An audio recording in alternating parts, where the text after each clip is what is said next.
Salam alaikum wa rahmatullahi wa barakatuh. J'espère que vous allez bien, tout le monde va bien, Inch'Allah. Comment allez-vous, monsieur Sulaiman?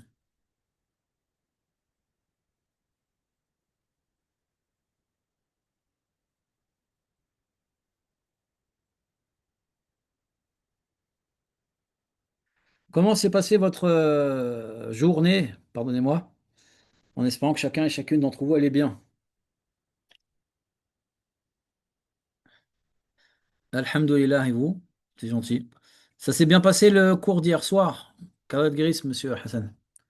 Barakallahu fikum.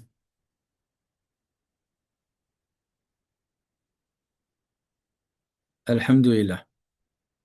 Qu'Allah subhanahu wa ta'ala facilite. Professeur Kamel, ça s'est bien passé? C'est votre cours, c'est votre, vous avez fait la sira avec Cheikh Kamel à l'institut ou pas? Vous êtes en quelle année? L'année prochaine, il y en a, ils vont prendre Usul.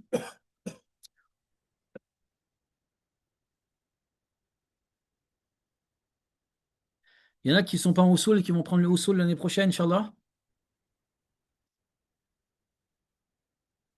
Ah, la Sira, c'est incroyable, c'est magnifique. C'est la biographie de la meilleure des créatures, n'oublions pas. Vous savez pas? Bah, prenez, vous verrez. Qu'Allah vous récompense et vous préserve. Alhamdulillah, si le cours d'hier a été magnifique. Ah, le Usul, c'est magnifique. Mais la biographie du prophète, c'est magnifique. Et la Aqidah, c'est magnifique. Alhamdulillah, si vous a convaincu. Toutes les matières sont géniales. Il faut dire aux gens de prendre les 40 hadiths, bien sûr. Les 40 hadiths de l'imam Nawawi. Vous me dites quand on peut commencer, Inch'Allah, hein, en espérant que M. Wissam va bien. Va bien. Les nouvelles matières. Alors, les nouvelles matières, c'est quoi? Il y en a trois. Inch'Allah ta'ala, il y en a trois. Qu'Allah subhanahu wa ta'ala nous facilite. Il y a la lecture de la voix, ou plutôt euh, des pieux prédécesseurs, la biographie des pieux prédécesseurs. Veuillez me pardonner. Qu'y a-t-il?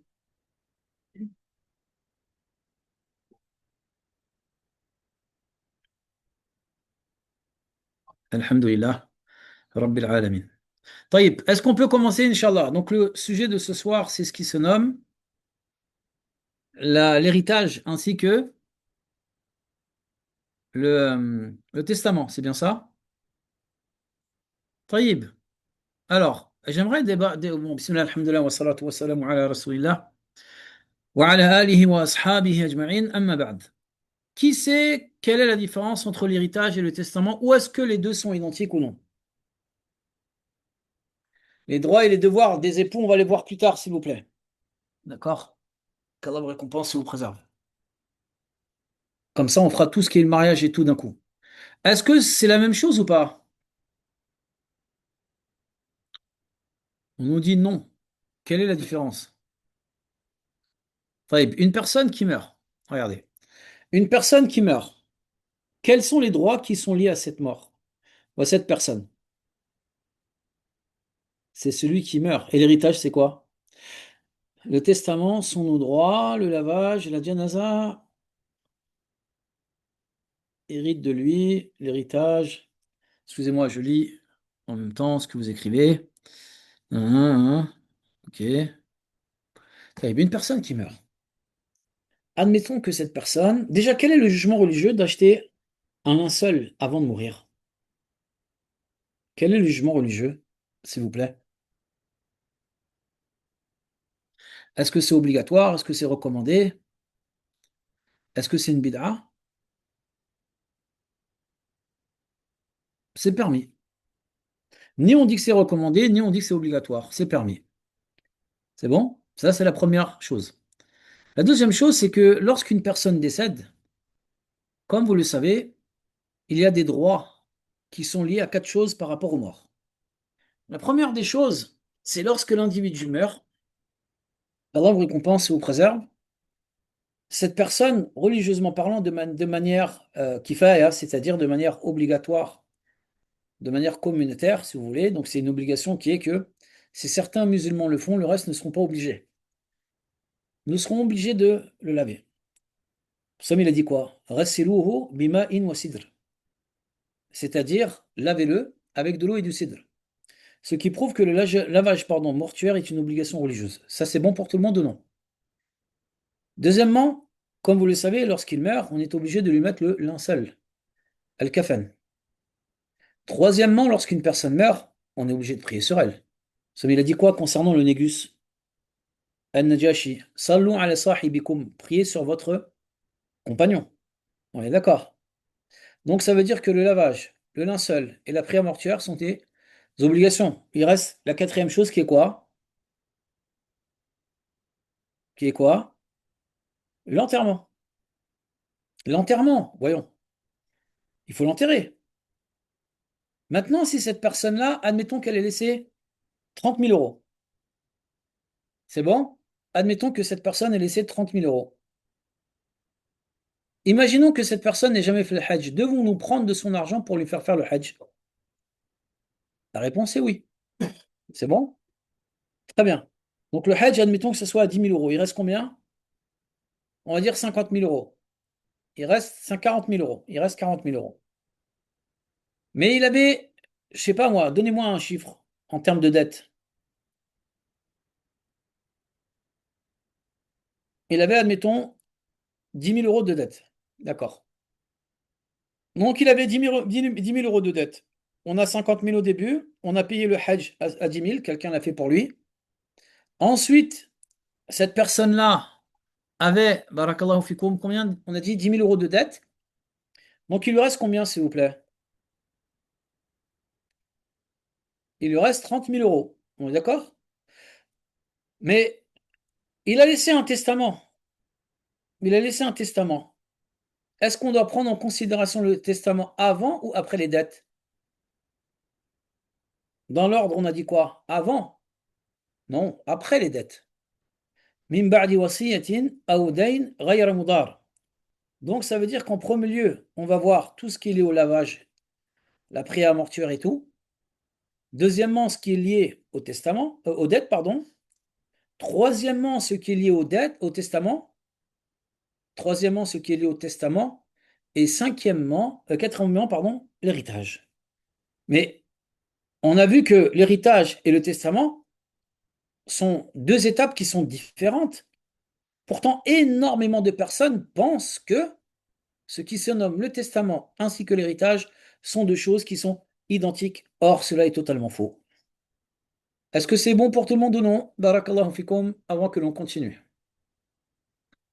Maintenant, la question qu'on se pose, c'est ceux qui sont en troisième année, tiens, est-il permis de vendre quelque chose qu'on n'a pas, qui nous appartient pas?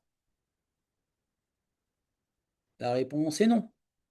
Est-ce que vous pensez qu'un mort peut donner quelque chose alors qu'il est mort? La réponse est non. Mais comment ça se fait que l'islam nous a permis de faire un testament alors que le qiyas, l'analogie, nous dirait que cela est totalement interdit? Comment puis-je donner une chose alors que je suis décédé? Nous attendons un mot, s'il vous plaît. Aujourd'hui, on va beaucoup discuter, veuillez me pardonner. Nous attendons un mot. Non, monsieur Bilal. Non, un mot. Non, non, non, non, non et non. Veuillez me pardonner. Très bien, monsieur Valentin. Ceci est une miséricorde qu'Allah nous a accordée. Avez-vous compris? Ceci est une miséricorde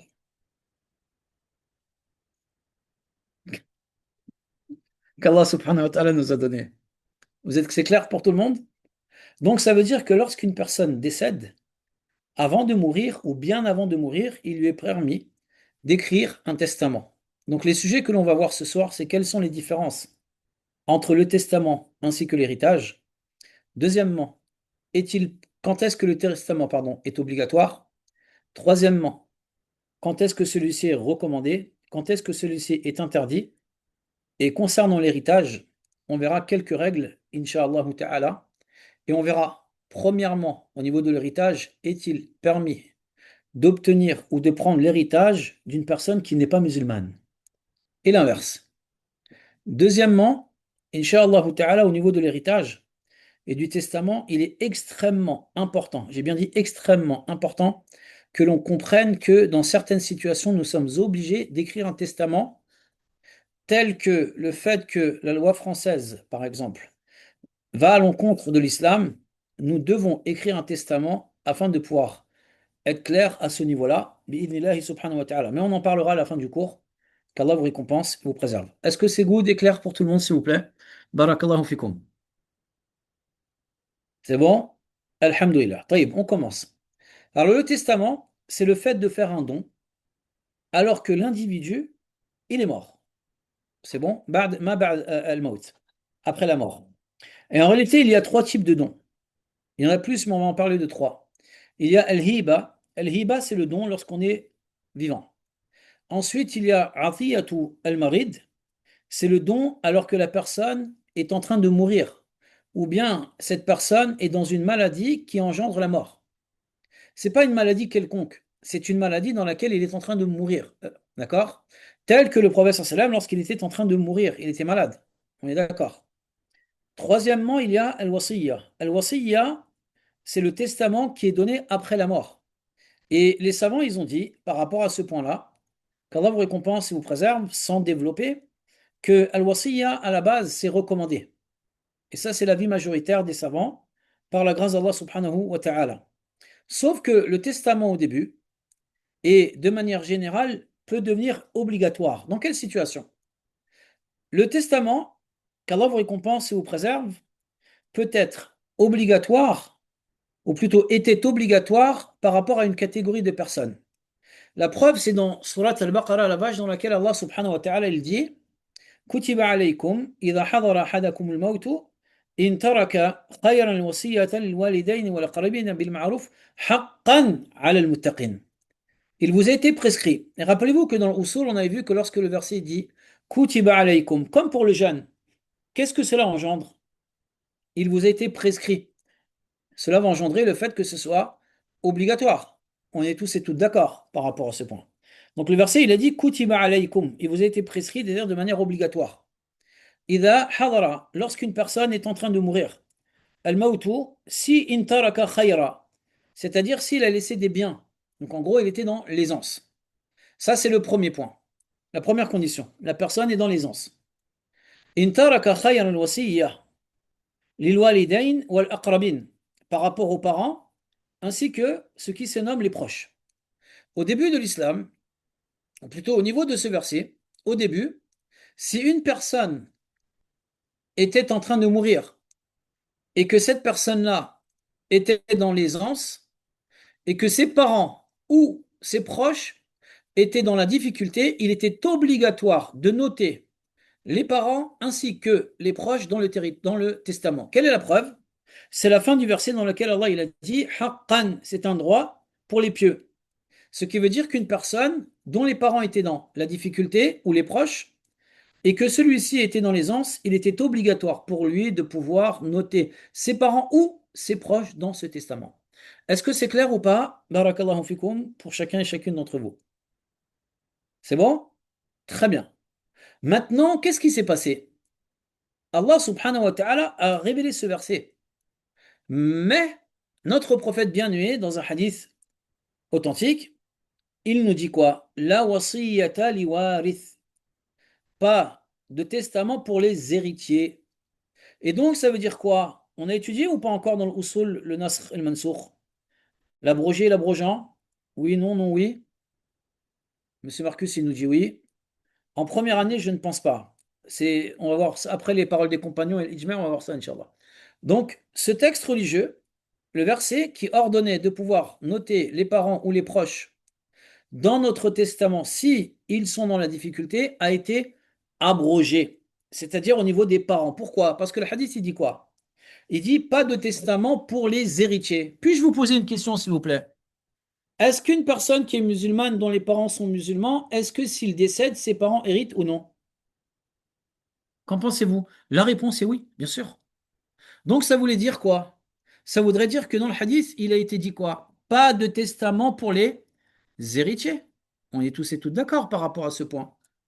Donc ça veut dire que nos parents on n'a pas le droit de les noter dans notre dans notre testament.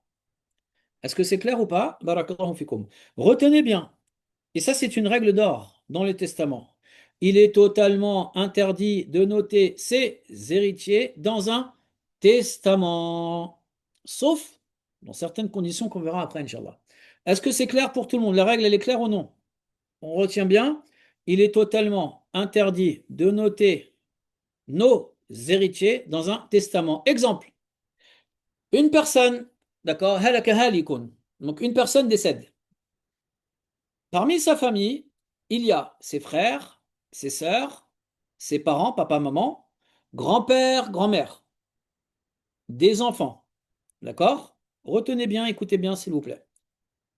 Les parents, on a dit quoi? Euh, les enfants, les frères et les sœurs, les parents. Taïb. Alors, qui hérite dans ces personnes-là? Tiens, aujourd'hui, y a-t-il un frère qui souhaite prendre la parole, s'il vous plaît? Y a-t-il un frère qui souhaiterait prendre la parole, monsieur Antel? Souhaitez-vous? Y a-t-il un frère? Alors, qui a demandé à parent de la parole? Monsieur Adam Ben. Tiens, ça fait longtemps. Comment allez-vous? السلام عليكم الحمد لله بارك الله فيكم. Alhamdulillah, et vous, comment allez-vous? Qu'Allah vous récompense et vous préserve. Monsieur Adam Ben, on répète. Alors, on a dit qui? La personne est morte. Qui est vivant? Les parents, les D'accord, enfants, les d'accord, frères, d'accord. les oncles, Et en qui encore? Toute la famille, si vous voulez. oui, C'est bon? Donc, on reprend. Il y a les parents, il y a les enfants, il y a les frères, il y a les sœurs. Et qui encore? Les enfants et la femme. On l'a oublié, la femme. ouais, Vous êtes d'accord avec moi oui, ou non? Taïb. Donc là, les personnes qui vont hériter, écoutez bien. Alors, la femme, elle hérite, on est d'accord.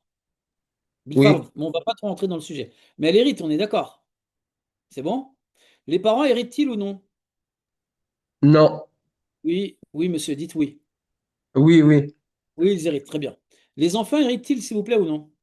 oui, Taïb.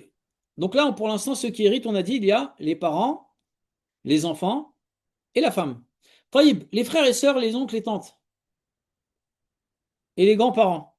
Alors, est-ce que les grands-parents héritent ou non? Monsieur Adam Ben.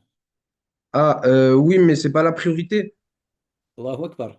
Écoutez-moi bien. Puis-je vous poser une question, s'il vous plaît? Vous me Oui, permettez? oui, oui, D'accord. Alors, j'essaie de trouver un exemple concret. À partir du moment où une personne décède, êtes-vous d'accord avec moi que les personnes qui sont les plus proches par rapport à ceux qui sont au-dessus, donc les parents et les grands-parents, y a-t-il des personnes avant les grands-parents ou non? Dans notre exemple.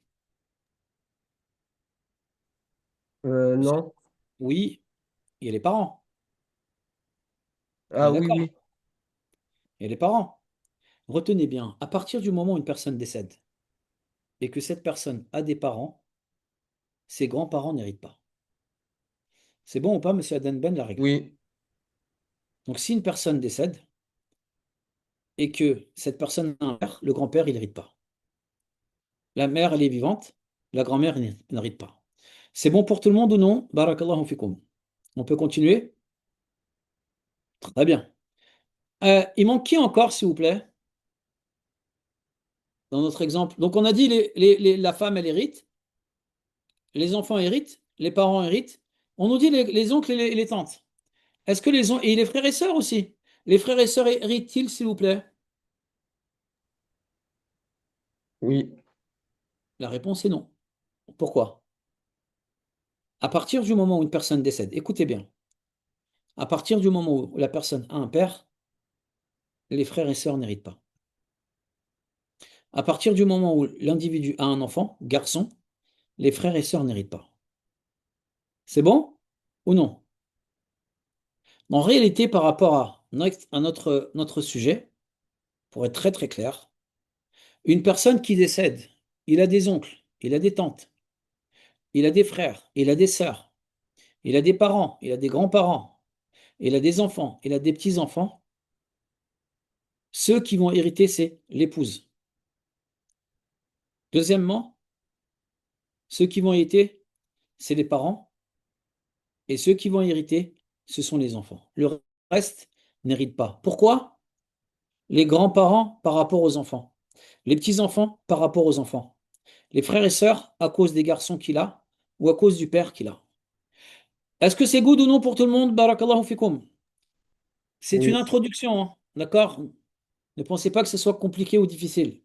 Et donc, par rapport à ça, une personne qui décède, a-t-il le droit de nommer son frère et sa sœur par rapport à notre exemple ou non? Monsieur Zakaria, pardonnez-moi. A-t-il le droit de nommer ses frères et sœurs dans son testament? Monsieur Adam Ben? Oui. La réponse est oui. Vous êtes d'accord avec moi que les frères et sœurs n'héritent pas? Et le hadith, qu'est-ce qu'il dit? Pas de d'héritier dans le testament. En gros, je n'ai pas le droit de nommer mes héritiers dans mon testament. Si mes frères et sœurs n'héritent pas de moi, est-ce que j'ai le droit de nommer mes frères et sœurs dans mon héritage? Dans mon testament, pardon. Monsieur Adam Ben? Oui. Très bien. Est-ce que c'est clair pour chacun et chacune d'entre vous? Je vais répéter la règle, Inch'Allah ta'ala, qu'Allah vous récompense et vous préserve, et qu'Allah subhanahu wa ta'ala nous aime et nous pardonne. Vous me permettez, s'il vous plaît? Alors, la règle, c'est la suivante. Lorsque je veux écrire mon testament, je n'ai pas le droit de nommer dans mon testament mes héritiers. Donc si Omar meurt et qu'il a des parents ou des enfants ou une femme, il est totalement interdit qu'il note dans son testament et qu'il dise et je donne à ma chère femme telle chose, et je donne à mes enfants telle chose, et je donne à mes parents telle chose. Par contre, vu que par rapport à notre exemple, cette personne, Omar, a des frères, des sœurs, des enfants, des parents, donc les frères et sœurs n'héritent pas, donc j'ai le droit de nommer dans mon héritage mes frères et mes sœurs. Est-ce que c'est clair ou non? Barakallahu fikum, qu'Allah vous récompense et vous préserve. Monsieur Adam Ben, s'il vous plaît, Oui. tout est good? Oui. Donc ça, c'est le premier moment dans lequel l'individu, restez concentré, qu'Allah vous récompense et vous préserve, n'a pas le droit de nommer telle ou telle personne dans son testament. On reprend une dernière fois. Je n'ai pas le droit de noter mes héritiers dans mon testament. Est-ce que c'est clair ou pas pour le moment? Barakallahu fikum. Ceux qui ont dit que c'était pas clair. Il n'y a pas plus simple que ça. Je n'ai pas le droit de nommer dans mon testament mes héritiers. Donc j'ai le droit de nommer Monsieur Adam Ben. Monsieur Adam Ben ne fait pas partie de ma famille. On est d'accord? Ai-je le droit de pouvoir le nommer dans mon testament? La réponse est oui, qu'Allah nous préserve. C'est clair? Ou non? Monsieur Adam Ben, Oui. tout est clair? Alhamdulillah. Deuxièmement, par rapport au testament, religieusement parlant, religieusement parlant, s'il y a une personne, écoutez bien, s'il y a une personne de ma famille qui n'hérite pas de moi, qui n'hérite pas de moi, c'est bon? Elle est dans la difficulté. Admettons qu'Allah nous préserve et nous facilite et nous aime et nous pardonne et nous donne, que je sois dans l'aisance. Suis-je obligé de noter quelqu'un qui ne fait pas partie de mes héritiers, mais, mais, qui fait partie de mes proches? La réponse est oui. C'est bon pour tout le monde ou non? Parce que le verset, il dit wal aqrabin haqqan ala al-muttaqin. C'est clair ou pas? Barakallahu fikum. Une Oui. tante, un oncle, j'ai le droit. Vu qu'il n'hérite pas de moi, c'est bon pour tout le monde ou non? Très bien. Maintenant, il y a comment ça s'appelle? Des testaments qui sont obligatoires à être faits. Monsieur Adam Ben, s'il vous plaît, admettons que je vous doive de l'argent. Suis-je obligé de noter que je dois à Monsieur Adam Ben de l'argent ou non? Oui. La réponse est oui. Taïb. Écoutez bien, s'il vous plaît, barakallahu fikum. Pardonnez mon oxygène. Admettons que, écoutez bien, admettons que l'on soit dans un pays donné. Dans ce pays donné, qu'Allah vous récompense et vous préserve, admettons que moi, je vienne, l'État du pays dont on parle va me donner une part que religieusement parlant, je n'aurais pas dû le droit d'avoir. Vous avez compris ou pas? Amin ya Rabb. Merci. Admettons on me donne une part en plus. D'accord? Où je sais qu'on va donner, j'ai par exemple 300 000 euros. C'est un exemple. Je sais qu'on va donner à telle personne de ma famille une part de l'héritage alors qu'elle n'aura pas eu le droit de l'avoir. Ou bien on va lui donner plus. Ou bien on va lui donner plus. Veuillez me pardonner. D'accord? Est-ce que vous pensez que religieusement parlant, ce soit bon? Exemple. Monsieur Adam Ben, l'État dans lequel je suis va lui donner, par exemple, 50 000 euros de mon héritage. À la base, monsieur Adam Ben, il aurait mérité 30 000 euros. D'accord? Religieusement parlant. Je me dois de faire un testament dans lequel je note et je donne 30 000 euros à Adam Ben pour pas que ce soit une injustice pour les autres. Est-ce que c'est clair ou non? Barakallahu fikum. Oui, On reprend une dernière fois. Admettons que on soit dans un État, un pays, dans lequel, qu'Allah vous récompense et vous préserve, on me dit, écoutez bien, si je meurs, on va donner à un de mes héritiers ou à quelqu'un une somme. Normalement, il aurait dû recevoir moins. C'est bon? Admettons que monsieur Adam Ben, normalement, il doit recevoir de mon héritage, selon les règles islamiques, 30 000 euros.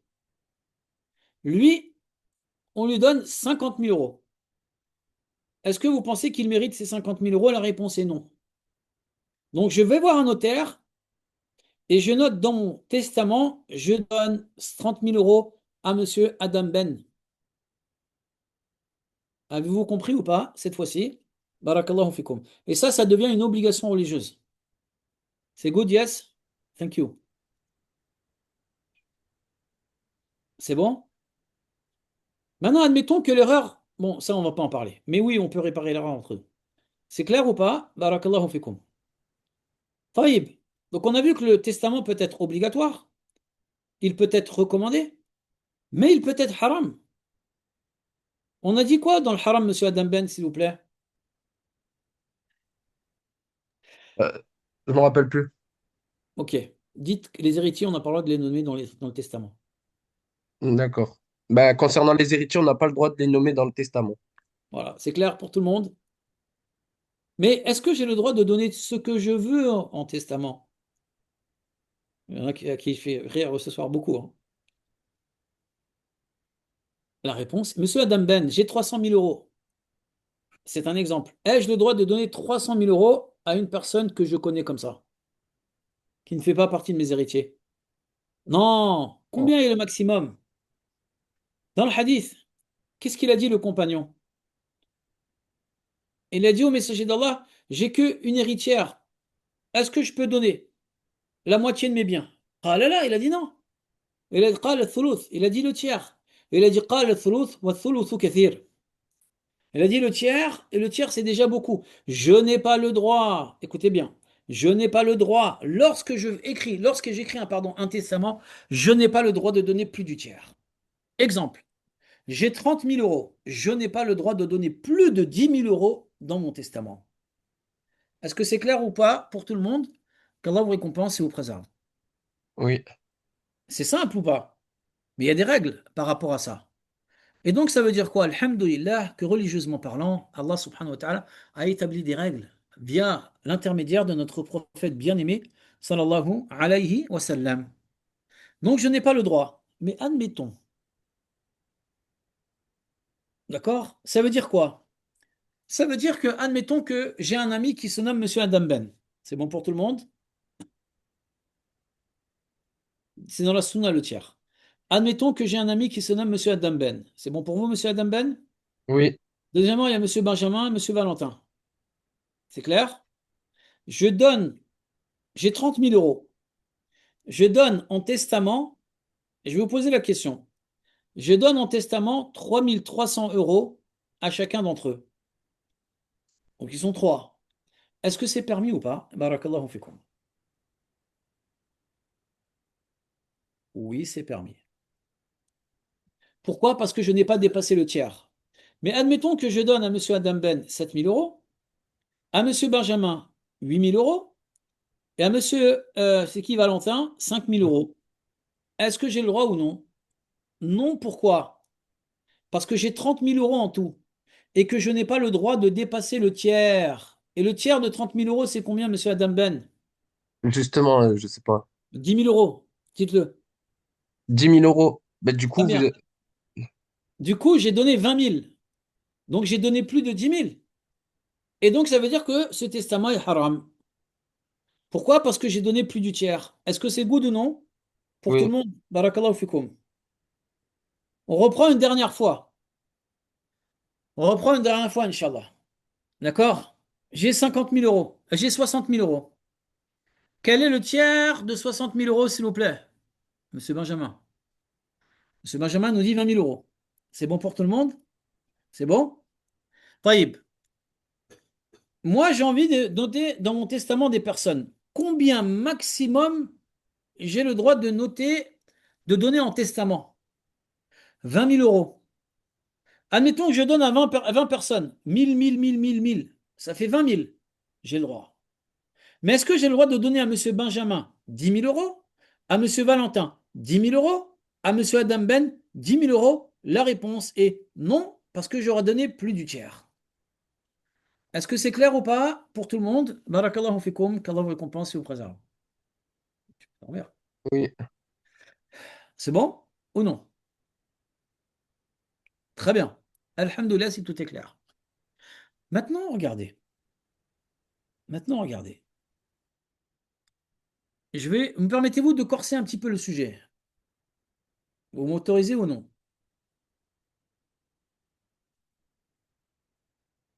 C'est clair, net et précis. Très bien.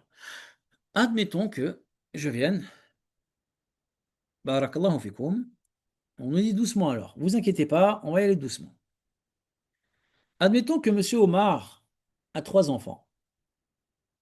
A-t-il le droit de nommer un de ses enfants dans son testament, oui ou non? Non, pourquoi? Parce que ses enfants font partie de ses héritiers. On est tous et toutes d'accord. Admettons qu'il ait une femme, pas de parents, trois garçons. D'accord? Lorsqu'il a ces trois garçons, il y en a deux qui ont bien réussi dans la vie. Financièrement, ils sont très à l'aise. Mais il y en a un qui, c'est un petit peu difficile pour lui. A-t-il le droit de nommer ce troisième enfant garçon dans son testament ou non? Non, il n'a pas le droit. C'est bon ou non? Il n'a pas le droit. Mais a-t-il le droit d'aller voir son épouse? T'as vu, notre fils, il galère un peu plus que les autres, je vais le mettre dans mon testament. Comme ça, il aura une part du testament plus une part de l'héritage. Est-ce que tu es d'accord? Oui, je suis d'accord. La femme a dit, il n'y a pas de problème, je suis d'accord. Il va voir ces deux autres garçons qui sont à l'aise. Mes deux garçons, soyons fraternels avec votre frère. Me permettez-vous de lui donner une part dans le testament? Oui, nous sommes d'accord. Dans ce cas-là, ceci est permis.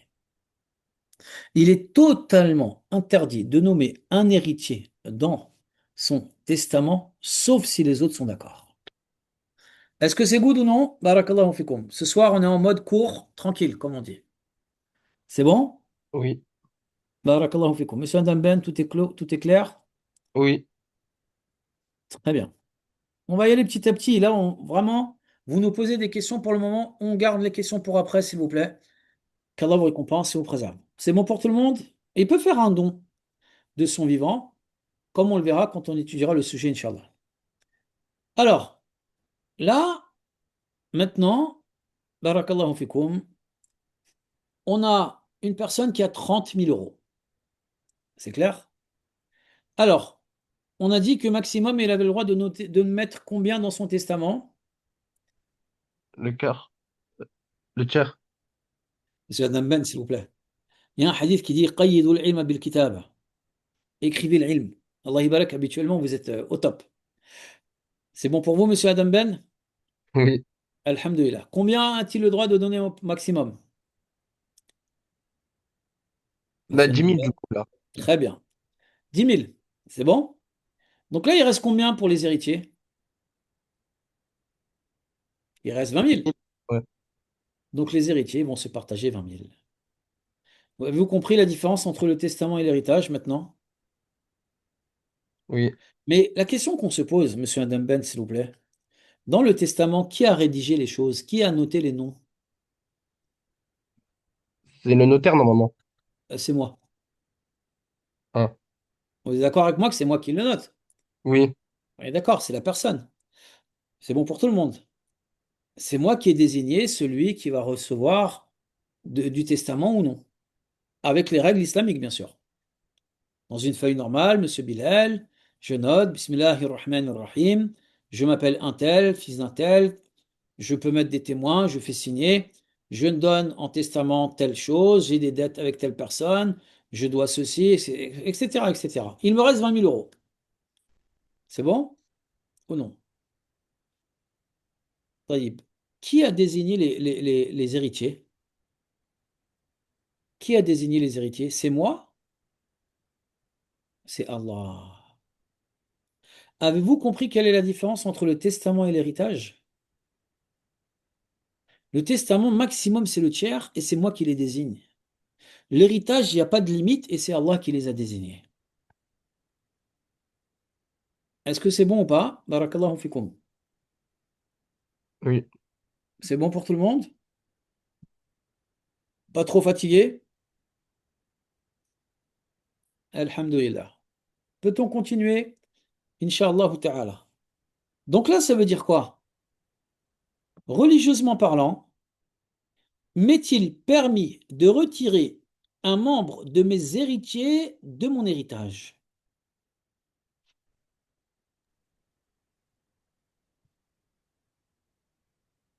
Exactement. Il est totalement interdit de déshériter un de mes héritiers. Exemple, une personne déteste son fils ou sa femme. Et il vient et dit, c'est quoi? J'enlève telle personne de mon héritage. Ceci est totalement interdit. C'est bon pour tout le monde ou non? Barakallahu fikum.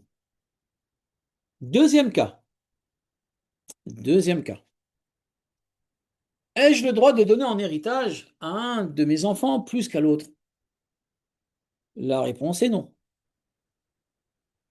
Troisième question. Admettons qu'une personne soit musulmane et cette personne, qu'Allah nous en préserve, a un enfant non musulman. Est-ce que cet enfant non musulman peut-il hériter de cette personne musulmane ou non? Non, mais y a-t-il une divergence? Il n'y a aucune divergence sur le fait que le non-musulman n'hérite pas du musulman. Ah, la question qu'on peut se poser.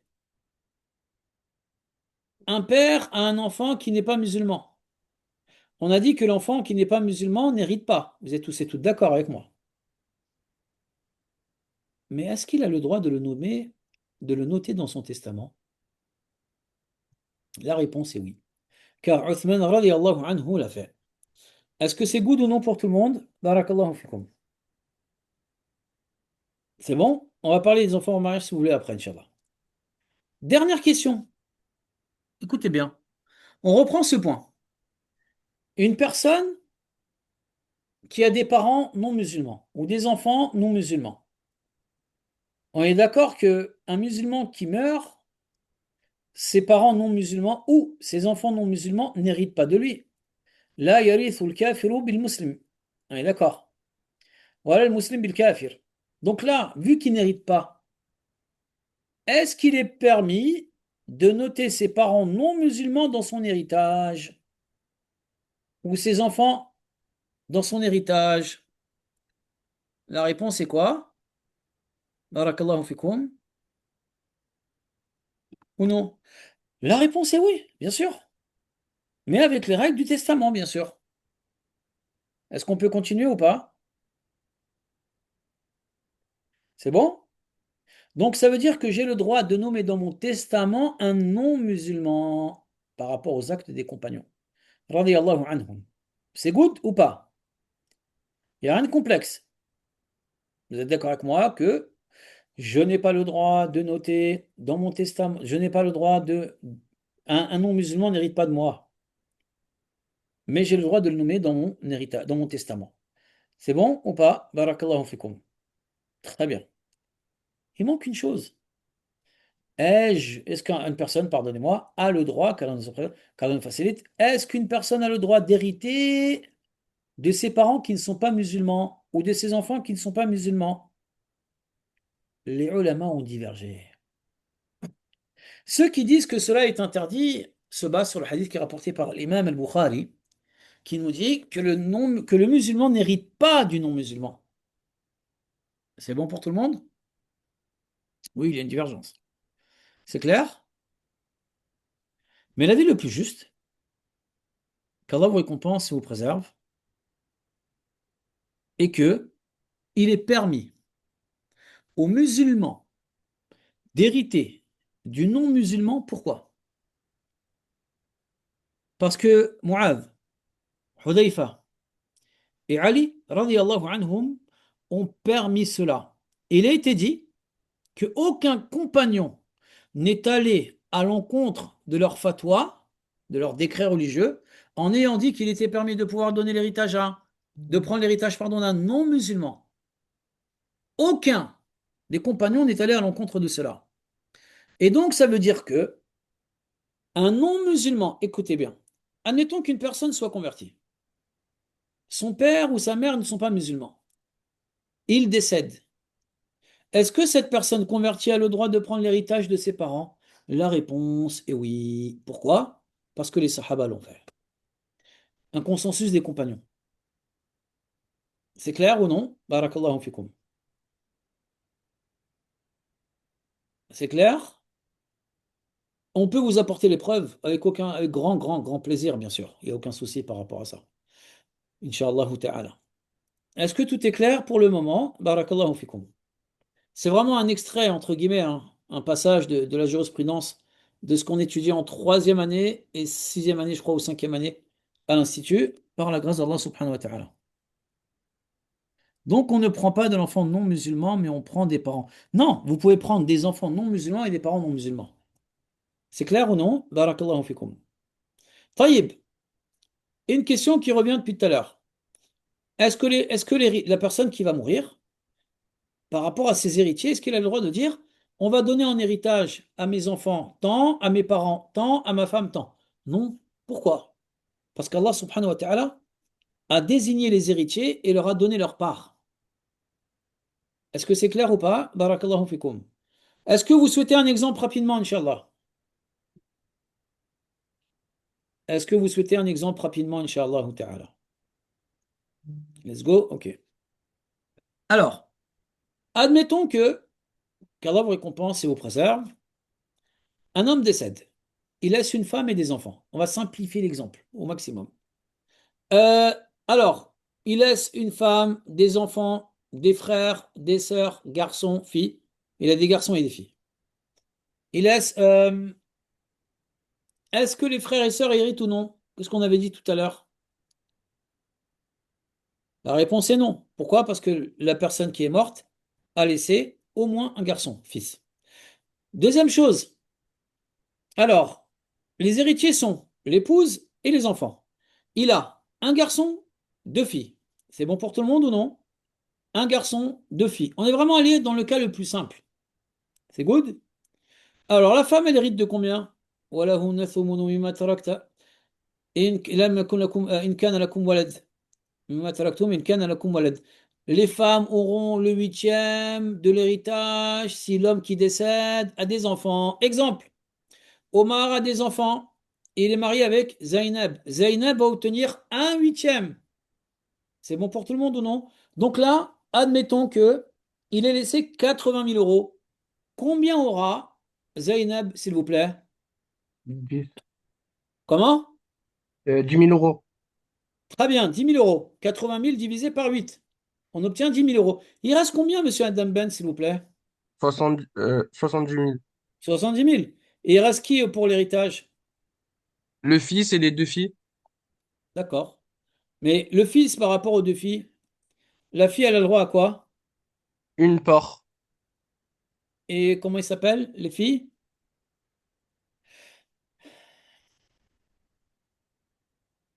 Hein? Comment ils s'appellent les filles? Ben, Sarah et...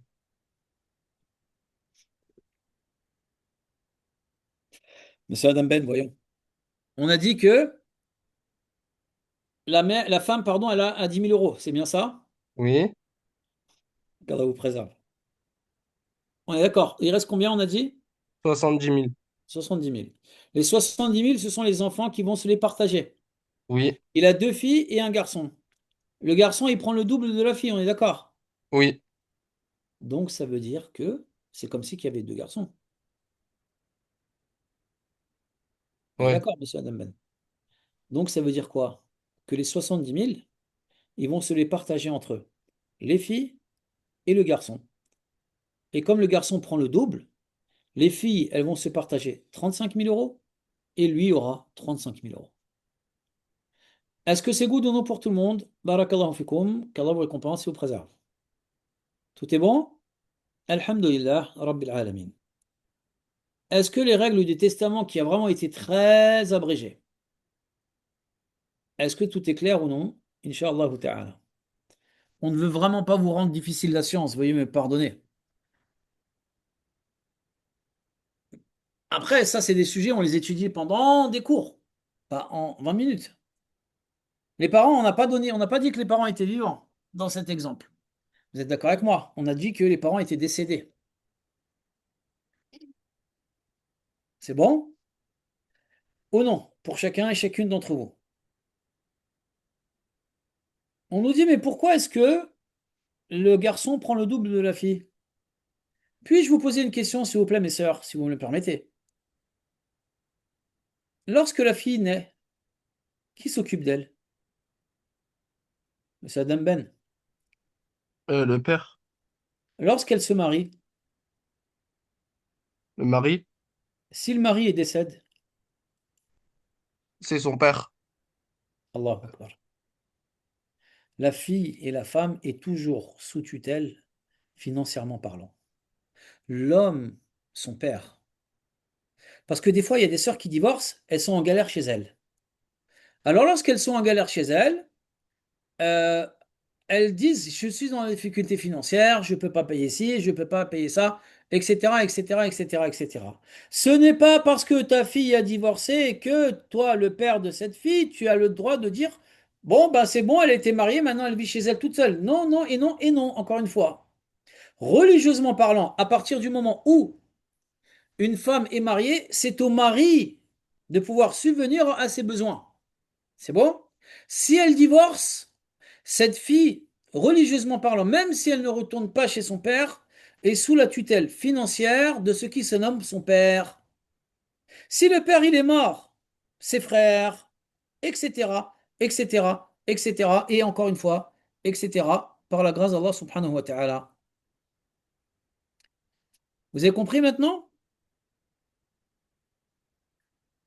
C'est bon?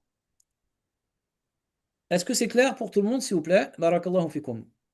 C'est aussi simple que cela. Est-ce que vous me permettez de prendre certaines questions? Exactement. 50-50, est-ce que ça existe en islam? C'est Benjamin. Dites-lui oui. Ça existe en islam 50-50?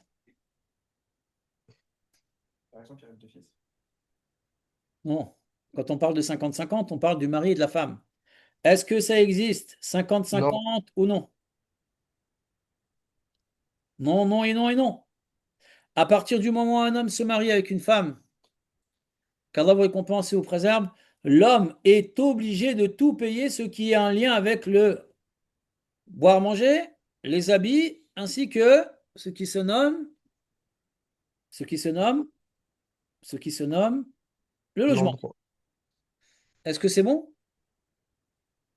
Et donc, ça veut dire qu'à partir du moment où une femme se marie, et écoutez bien mes sœurs, s'il vous plaît, à partir du moment où un homme vous dit, eh, on se marie, tu vas payer le loyer et je vais payer la nourriture, dites-lui, tu vas payer le loyer et la nourriture avec ton autre femme. Moi, tu me laisses tranquille, fais ta vie, je fais la mienne. Est-ce que c'est bon ou non? Vous êtes d'accord avec moi? Un homme doit être un homme. Et Allah subhanahu wa ta'ala a ordonné à l'homme de pouvoir subvenir aux besoins de son épouse. On veut tous des femmes pieuses, on veut des femmes qui, comment dire, respectent les droits du mari, mais derrière ça, on ne respecte pas. Et inversement aussi. La femme se doit d'être obéissante envers son mari, etc., etc., comme on va le voir lorsqu'on va voir les droits communs, bi'idnillahi subhanahu wa ta'ala, qu'Allah subhanahu wa ta'ala nous facilite et nous préserve et nous permette d'obtenir les plus hauts degrés au paradis. Maintenant, si une femme vient et dit, bon, je vais t'aider à payer le loyer, elle fait ce qu'elle veut. Mais l'homme n'a pas le droit d'ordonner à son épouse de pouvoir payer. Comme une fois un jour, une sœur me contacte, Assalamu alaikum wa rahmatullahi wa barakatuh, wa alaikum salam wa rahmatullahi wa barakatuh. Mon mari m'a dit que la CAF m'avait donné de l'argent et il m'a dit qu'il fallait que j'utilise cet argent dans le but de pouvoir payer le loyer. Et je lui ai dit, ben, dans ce cas-là, bientôt vous serez marié avec Macron. On est d'accord. Vu que c'est l'État qui vous donne de l'argent, c'est avec lui. Et vous devrez être obéissante envers telle et telle et telle personne. C'est gentil, Sabri. Et donc, par rapport à ce point, est-ce que vous êtes tous et toutes d'accord avec moi sur le fait que il faut qu'on arrête d'abuser? L'homme doit tout payer. Voilà, tout est clair. Merci de vos doigts, qu'Allah vous récompense et vous préserve.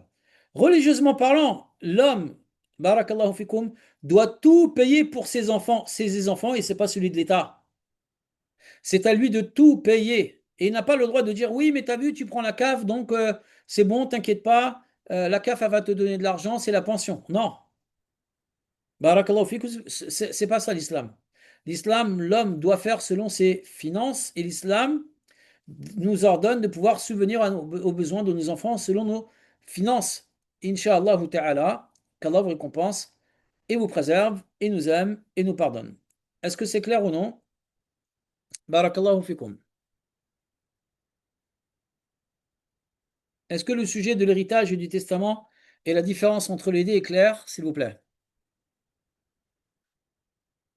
C'est bon pour tout le monde? Donc ça veut dire que l'homme doit payer. Il doit sortir l'argent de son portefeuille. C'est comme ça l'islam. وَلَهُنَّ رِزْقُهُنَّ وَكِسْوَتُهُنَّ بِالْمَعْرُوفِ. Elles ont leur subsistance financière en termes de boissons, boire, manger, ainsi que les habits dans le convenable. C'est ça l'islam. C'est comme ça qu'Allah subhanahu wa ta'ala nous a ordonné d'être. وَعَاشِرُهُنَّ بِالْمَعْرُوفِ. Vivez avec elles selon le convenable, al-urf, par rapport au pays dans lequel les personnes se trouvent. Par la grâce d'Allah subhanahu wa ta'ala. Maintenant, si l'homme ne veut pas payer, il prend un péché auprès d'Allah subhanahu wa ta'ala. Mais religieusement parlant, il n'est pas permis de dire 50-50. Ça n'existe pas. Cela n'existe pas dans notre religion, par la grâce d'Allah subhanahu wa ta'ala, walhamdulillah, rabbil alamin. Est-ce que tout est clair ou pas? Barakallahu fikum. Donc pour récapituler un petit peu, lorsque je fais un testament, si j'ai des dettes, etc., on a dit que c'était obligatoire. Maintenant, si je n'ai pas un testament obligatoire à être fait, j'ai le droit de nommer des personnes qui ne font pas partie de mes héritiers et j'ai le droit de donner maximum un tiers par la grâce d'Allah subhanahu wa ta'ala. Walhamdulillah, rabbil alamin. Mais ces sujets-là nécessitent des cours. Ce sujet-là nécessite des cours. L'héritage, ça nécessite des cours. C'est pour cela qu'on a essayé d'être le plus bref possible dans le but que vous puissiez comprendre l'importance du testament et l'importance des études religieuses liées à cela. Pardonnez-moi, je n'ai pas mes lunettes, je ne vois pas toutes vos questions. Est-ce que c'est bon ou pas? Barakallahu fikum.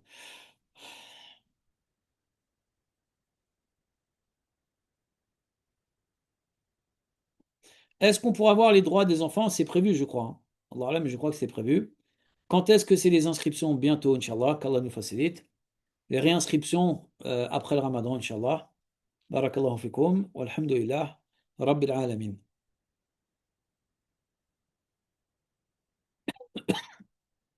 Est-ce que vous me permettez de conclure le cours, Inch'Allah? Barakallahu fikum. Pardonnez-moi, je sais qu'il y a des questions. Euh,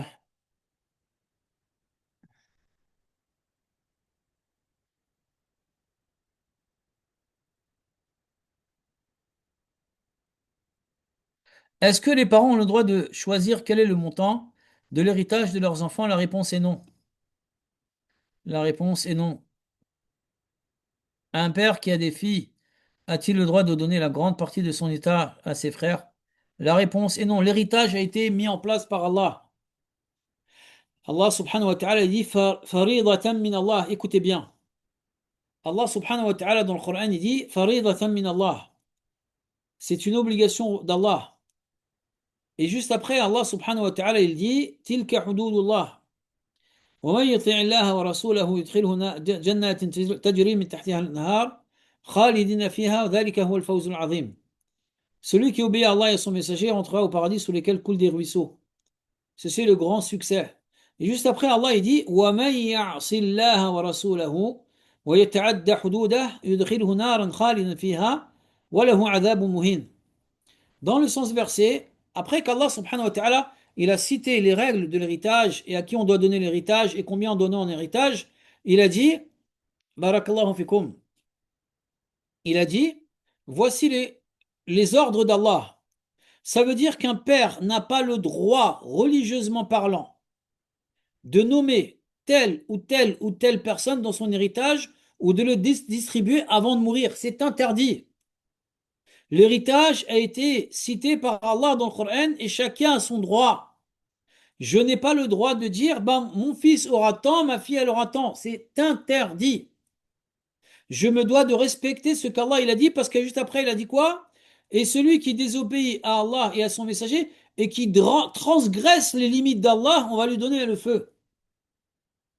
Et donc ça veut dire que c'est extrêmement grave de retirer un héritier qui fait partie des ayants droit de l'héritage, ou bien de lui donner plus, ou bien de lui donner moins. C'est totalement interdit. Est-ce que c'est clair? Ça, c'est pour répondre à toutes vos questions, Inch'Allah. C'est bon? Barakallahu fikum. Écoutez, regardez, parce que depuis tout à l'heure, je vois exactement la même question. Veuillez me pardonner. Regardez, écoutez-moi bien. L'héritage, l'héritage, c'est Allah qui l'a cité. Personne a le droit de dire, toi, tu auras tant en héritage, toi, tu auras tant en héritage. C'est interdit. Lorsque la personne meurt, on va regarder qui sont ses héritiers et on va leur donner leurs droits selon ce qu'Allah subhanahu wa ta'ala il a cité dans le Coran et dans la sunna du prophète. Est-ce que c'est plus clair cette fois-ci ou non? Barakallahu fikum. C'est bon? Personne, par exemple, quelqu'un il est vivant. Il voit ses enfants, il dit toi, tu vas avoir 35% de l'héritage. Toi, tu vas avoir 40%. C'est interdit. L'héritage a été cité dans le Coran. L'héritage a été cité dans le Coran. Maintenant, admettons que dans l'héritage, il y a de l'argent et il y a une maison. Les ulama, ils disent quoi? Ils disent qu'on va vendre la maison, on va prendre l'argent et on va le distribuer aux héritiers selon les règles de l'héritage. Ils disent qu'il y a un cas dans lequel on n'est pas obligé de vendre. C'est s'il y a la mère, la femme du défunt. On garde ça et lorsqu'elle meurt, on redistribuera.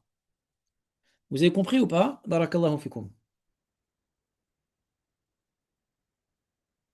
C'est bon?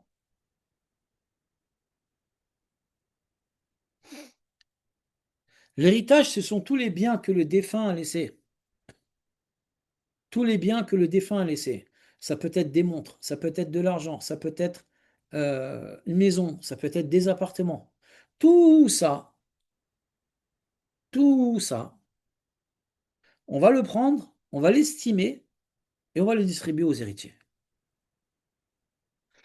Est-ce que c'est clair ou pas? Barakallahu fikum. La maison, lorsque le père décède, revient aux héritiers. Admettons que l'héritier, il a des enfants et une femme, cela revient à la femme et aux héritiers. Bi'idhnillahi subhanahu wa ta'ala. Et si un enfant, il dit, moi, je veux pas d'héritage, c'est son droit. Il fait ce qu'il veut. Walhamdulillah, Rabbil alamin, barakallahu fikum, wa jazakumullahu khayra. Me permettez-vous de conclure le cours, s'il vous plaît? Je vois qu'il y a énormément de questions sur l'héritage. Allahu Akbar. Peut-être on va refaire un nouveau live sur l'héritage. Qu'en pensez-vous?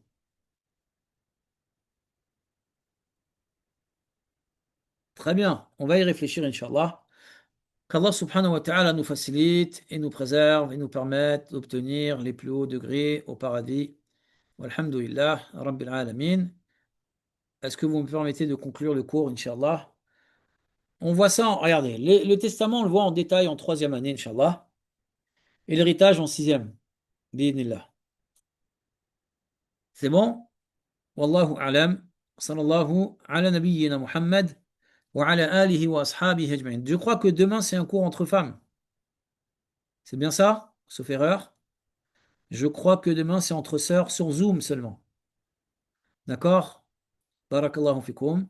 Assalamu alaikum wa rahmatullahi wa barakatuhu. Wa hayyakumullah. Walhamdulillah. Rabbil alamin. Merci bien à chacun et à chacune d'entre vous.